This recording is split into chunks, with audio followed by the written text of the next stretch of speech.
Hey everyone, so we are going to show you in this video how to create our silicone bead keychain in your kit. These are similar to the supplies you're going to see. You're going to see a tassel, a key ring, and a clasp. You're also going to see a black cord. This one, unlike the wristlet, is not elastic. It is a taunt cord. You're going to have about 12 to 15 inches of that. You're also going to have your color indicated focal beads along with possible additional accent colors and then any additional beads. So in this kit that we're using for our reference, we had letters for names. You might also have your glow-in-the-dark beads, sports beads, or focal charms if you have any of those. So we're going to walk you through how to assemble your keychain. So the very first thing we're going to do is we are going to do our arrangement of our beads. And so in this case, you will find that you're going to have fewer beads in this kit, as this will, we don't want your keychain to be 12 to 18 inches long. We want it to be something that might be 5 to 8 inches. So in this case, you're going to see that you're going to have anywhere between 10 to 12 beads. And in this case, we have 6 letters and 6 colors, so 12 beads. The very first thing I want you to do is go ahead and work on laying out your beads. So we're going to go ahead and figure out what order, shape, or form you're going to want these to be. Obviously, I know that I'm going to have my name in this kit, so now I have to figure out with my colors how I want to arrange them. So in this case, I have 4 hexagon beads and 2 flat beads. You're going to have some sort of a combination of round, hexagons, and flats in there. So figuring out how you want to, with your colors or any other accent beads, lay them out. In this case, since I just have some colors and I have 2 purples, which was my focal, 2 greens, and then my black and my tan, I'm just going to go ahead and kind of figure out what is my process going to look like. How are these beads going to lay? This is a good reminder that when you are doing a project like this and you have a design card or any information card at fair that you want to or need to fill out, this is a great time to talk about this process. So thinking about, how did I lay out my beads?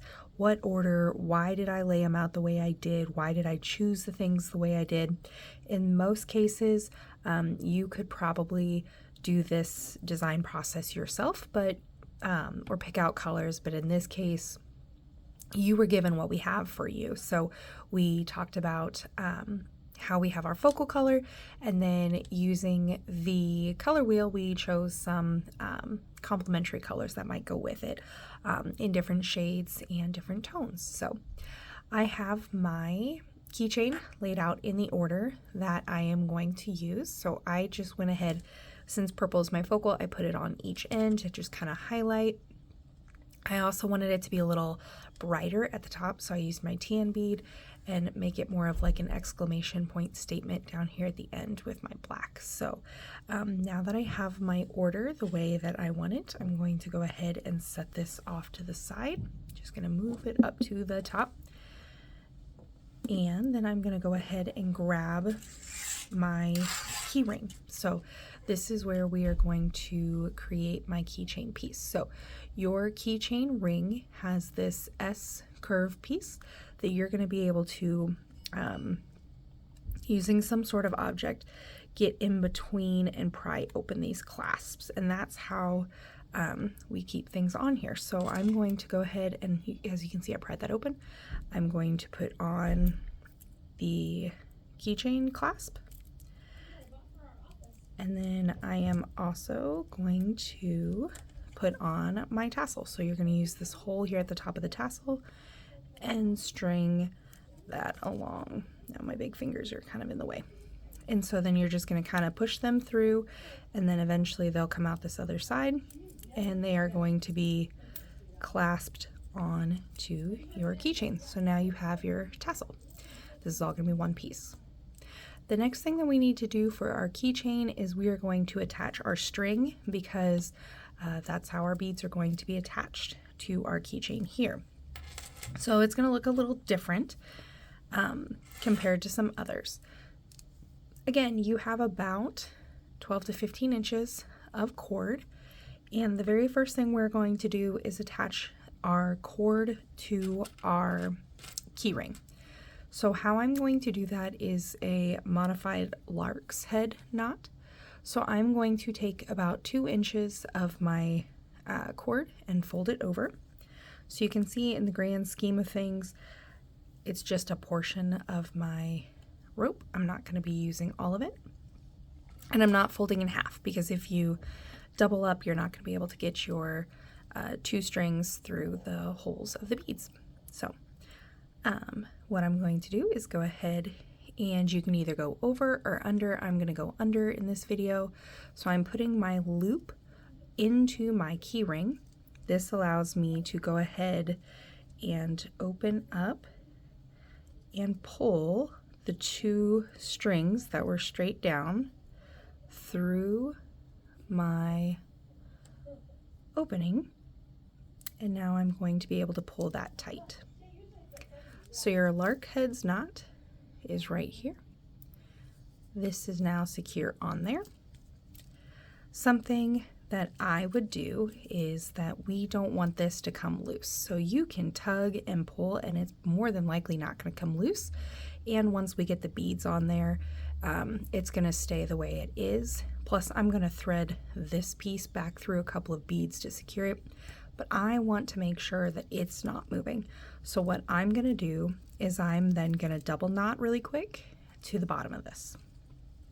This just secures and makes sure that my cord is not going to go anywhere. So there's my singular knot. So you can see I have a lark's with a singular knot, and then I'm just going to double knot. And truly the whole point is, like we said, just to make sure it doesn't come undone. So now you're going to have your keychain piece there at the top. Your beads are going to be thread directly right up next to this knot here. And then your beads are going to be on this end, and I'm going to tuck this one into a couple of beads so then that way it stays and it's hidden. So there is the start to my keychain. There you go. So as I said, I'm going to go ahead and start threading on my beads. So I'm going to start just going ahead and threading these through. I'm also going to work on threading the other cord through just to make sure it goes on. Once, like we said, this isn't elastic, so once you have them on there, there is no wiggle room. I'm going to put that here, and I'm going to use my handy dandy little paper clip to just kind of help poke this through. You can use any sort of a needle or a toothpick as well. I just modified my paper clip because I can. I do want to leave this a little longer too, because if it would by chance fall off, I want to be able to tie my knot again. Oops, sorry. It's bringing it closer to my eyeballs and not the camera.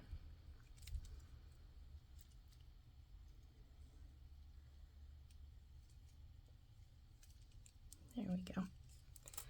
So now you can see I can go ahead and pull that through. And once I get that on there, that is what it's going to look like at the very top. So I'm going to go ahead and do that with at least a couple more beads, and then if I want to, I can go ahead and pull this off. If you really want to secure it, you can also put a little dab of like some E6000 or something inside there, and just use a paper clip to like push that glue down. That's going to secure inside, and it shouldn't undo itself either. That's completely up to you, however you would like to do that. Like I said, I'm just going to back thread a couple of these.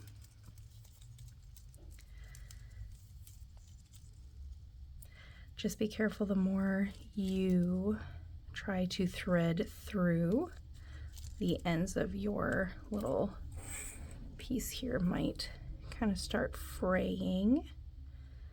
So just kind of work through a couple of times. If you absolutely need to, you can take, with adult supervision, a lighter and secure that end.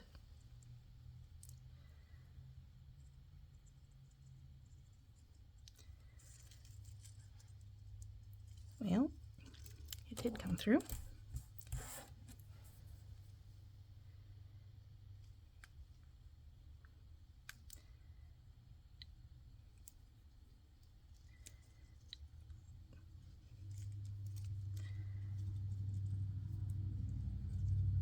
All right, there we go.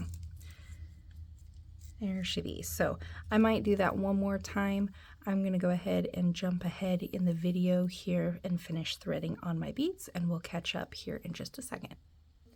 Okay, so I'm going to show you the rest of this. So the string kind of is finished between here. It didn't go all the way through, so it kind of is stuck in there, which I figured was okay. And I want to show you how the last bead is going to be attached.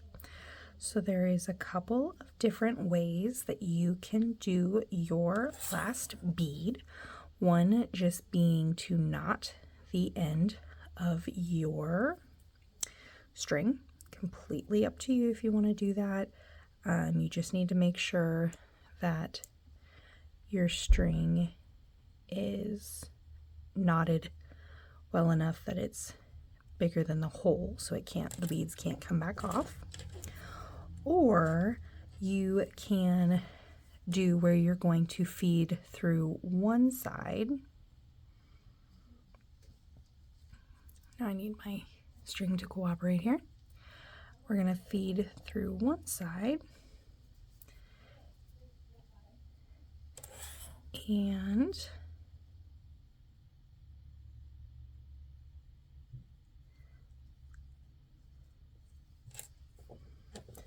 tie it essentially back to your previous beads. So it would essentially just be a knot in between, and then you can tie and push back. So the only thing would be that if you would tie a knot on this end, you're going to tie a knot, you'll be able to see the knot and the end here.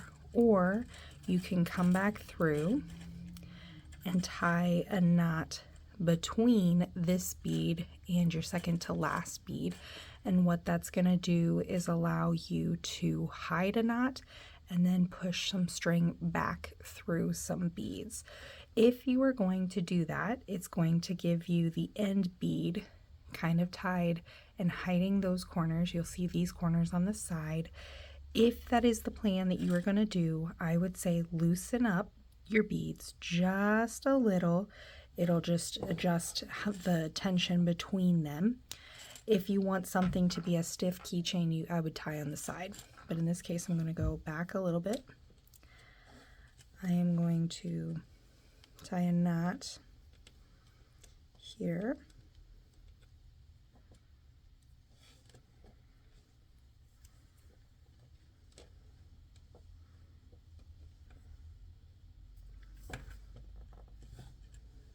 So now you can see I have my knot, and what that does is it makes so that the end is now kind of being hidden and it's one cohesive piece of the back.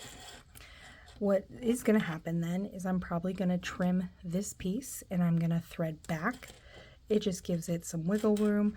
I might just loosen some of these up just a little bit from the end of the keychain.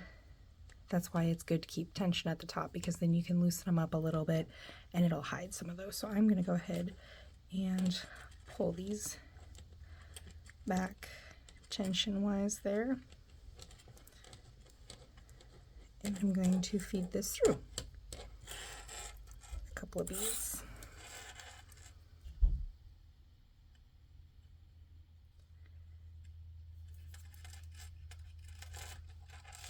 See if I can do the first one here. It's always more interesting when you know there's a camera on you, because then everything doesn't want to work. So let's go ahead and I'm going to thread that one back through. There it is on this end. So you can decide how far back you're going to thread back. I'm likely going to go through 2 more beads, and then I am going to trim my string. And again, you can do the same thing like we talked about at the beginning. If you want to use like a little adhesive inside the end of the bead to keep your string in there, you can certainly do so. Now that I'm on the end, it doesn't want to feed that through as well. There we go. Make sure you have a taut at the top.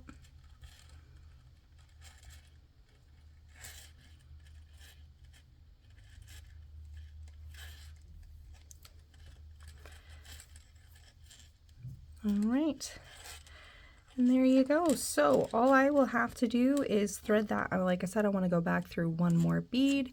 Otherwise, I can pull the rest of mine back down. And then I have a lovely finished keychain that I can use on my bags, on your book bags, if you have duffel bags for sports, whatever that might be. This, again, you can enter in the fair under either Beyond the Needle fashion accessory, or you can enter it in York County Fair's accessories other, as it is a keychain. So a couple of different options for you depending on what you already have or what projects you're planning on entering. So don't forget, if you enter this into the fair, you will need a design entry card that has some of those questions that we talked about during this video. If you have any questions, go ahead and contact us here at the Extension office and we'll be happy to help. So happy making, hope you enjoy. Thanks.